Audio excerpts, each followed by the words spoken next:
Assalamu alaikum wa rahmatullahi wa barakatuh ayyuha al-mu'minun. Alors j'espère que ça va.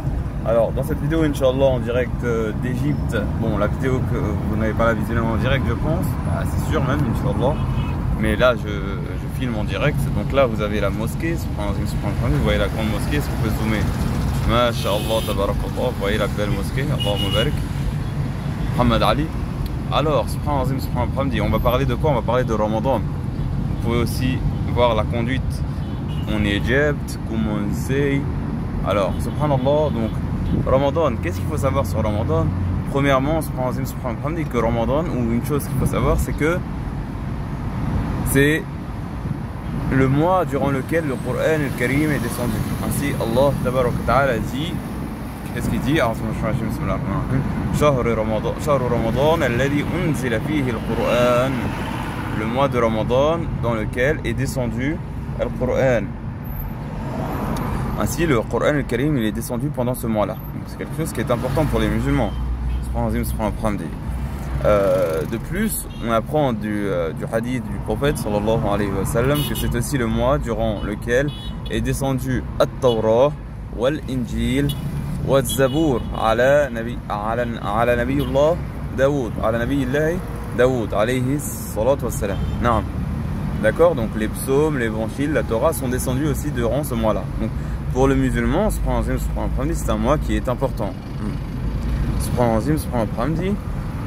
Voilà, donc il conviendra, Inch'Allah, de lire le Coran al-Karim, qui est une guérison pour les cœurs, pour les poitrines, qui est une miséricorde pour les croyants.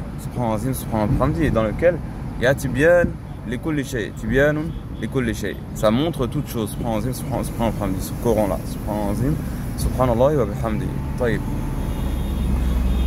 La deuxième chose dont je voudrais parler, c'est le fait qu'il y a le jeûne.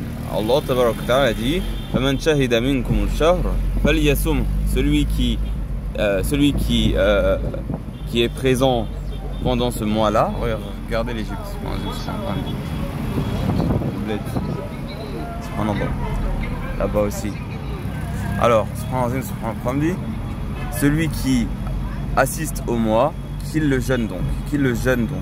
Et dans un hadith connu, considéré authentique, le prophète sallallahu alayhi wa sallam a dit Man sama Ramadan imanan wa ihtisaban ghufira lahu ma taqaddama min dhanbihi.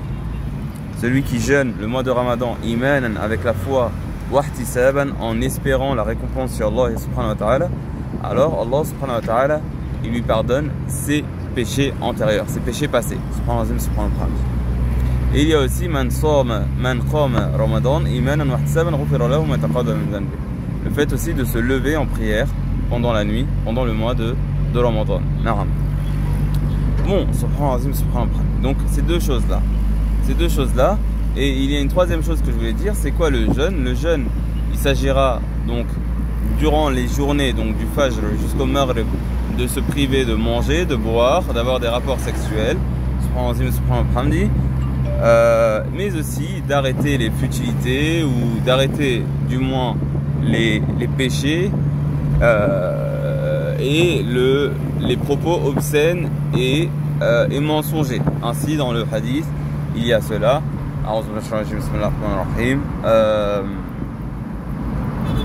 Il y a quoi? Il y a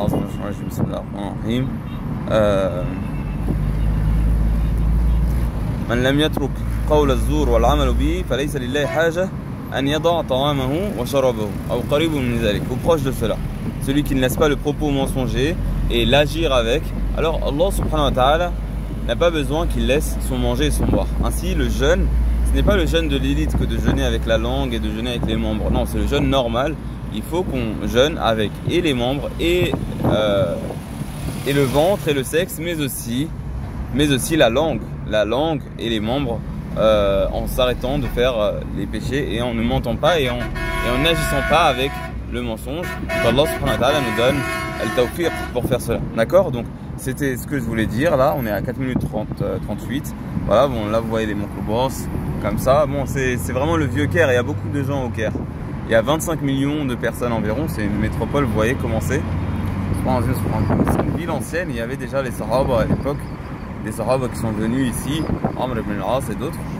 bon, qu'Allah subhanahu wa ta'ala nous donne le khir, qu'Allah subhanahu wa ta'ala yaghfir lana dhunubana ويعافينا ويعفو عنا ويتوب علينا ويبارك فينا ويبلغنا رمضان ويصلحنا ويصلح ديننا الذي هو عصمة أمرنا ودنيانا التي فيها معاشنا وآخرتنا التي فيها معادنا ويجعل الحياة زيادة لنا في كل خير والموت راحة لنا من كل شر وصلوات الله وسلامه على نبينا محمد صلى الله عليه وسلم والسلام عليكم ورحمة الله وبركاته أيها المؤمنون.